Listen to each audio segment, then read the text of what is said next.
አሁን ወደ ሳርጀሪ ክፍል ሊገባ ነው። በሁሉ መልካም ነገር። ሰላም ጤና ይስጥልን። ውድና የተከበራችሁ የቻናላችን ቤተሰቦች ሰላማችሁ ይብዛ በያላችሁበት። ይህን ቪዲዮ ላይክ እና ሼር፣ ሰብስክራይብ እያደረጋችሁ የወንድማችን መልእክት እናስተላልፍለት ማለት ነው። ወንድማችን አብነት እንግዲህ ለሕክምና ወደ ውጭ ሄዷል። ያው እንደምታውቁት ከትናንት ወዲያ ሄዷል ማለት ነው። ብዙ ቲክቶከሮች፣ አርቲስቶች በእንባ ሸኝተውታል። እግዚአብሔር አምላክ ጨርሶ ምሕረት እንደሚመለስ ተስፋ አለን። ደግሞም ይመለሳል። እግዚአብሔር ልጆቹን አይጥልም ማለት ነው። እና ያስተላለፈው መልእክት ምንድን ነው? አሁን ወደ ሰርጀሪ ክፍል ልገባ ነው። በሁሉም መልካም ነገር ከጎኔ የቆማችሁ ለደገፋችሁኝ ኢትዮጵያውያንና ለታላቅ የደግነት ልብ ባለቤቶች ሁሉ ምስጋናዬ ከልብ ነው። የጭንቅ ቀን ወዳጆቼ ሁላችሁም ከሕክምናዬ በሰላም እንደተመለስኩ በታላቅ ምስጋና እንደምንገናኝ እምነቴ ሙሉ ነው። አሁንም ጸሎታችሁ እንዳይለየኝ በትህትና እጠይቃለሁ፣ አመሰግናለሁ ሲል መልእክቱን አስተላልፏል ማለት ነው። እንግዲህ በታይላንድ በሕክምና ላይ የሚገኘው ማስተር አብነት ወደ ቀዶ ጥገና ክፍል ገብቷል። ሁላችንም በጸሎት እናስበው።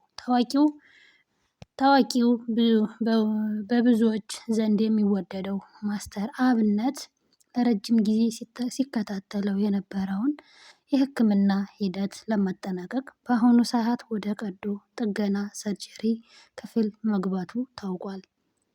ማስተር አብነት ወደ ሕክምና ክፍሉ ከመግባቱ በፊት በኢትዮጵያውያን በሙሉ ባስተላለፈው መልእክት በሁሉም ነገር ከጎኔ ቆማችሁ ለደገፋችሁኝ ኢትዮጵያውያንና ለታላቅ የደግነት ልብ ባለቤቶች ሁሉ ምስጋናዬ ከልብ ነው።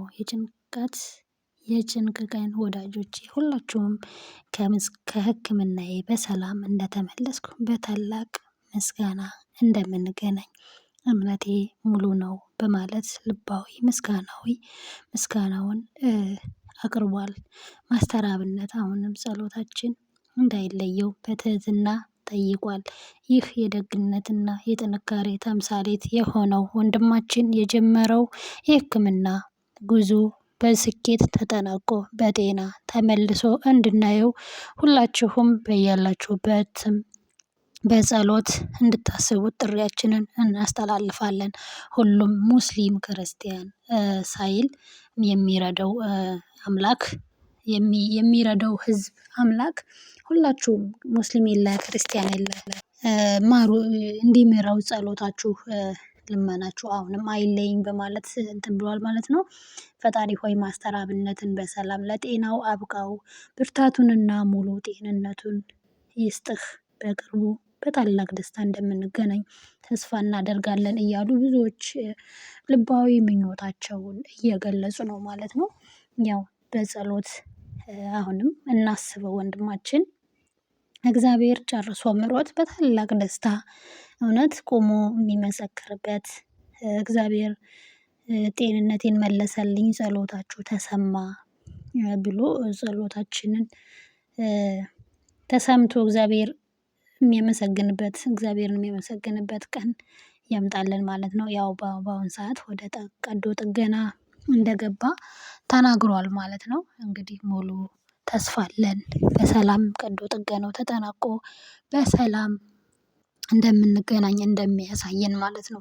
ጓደኞቹ እንደምታያቸው ቲክቶከሮቹ በሙሉ በእውነት በጣም እያለቀሱ ነው የሸኙት ማለት ነው። ባለቤቱ፣ ልጆቹ እውነት በቃ ባለቤቱ፣ ልጁ በጣም ነው አንጀቴን የበሉት ማለት ነው። እና ሁሉም በእንባ እየተላቀሱ ነው የሸኙት።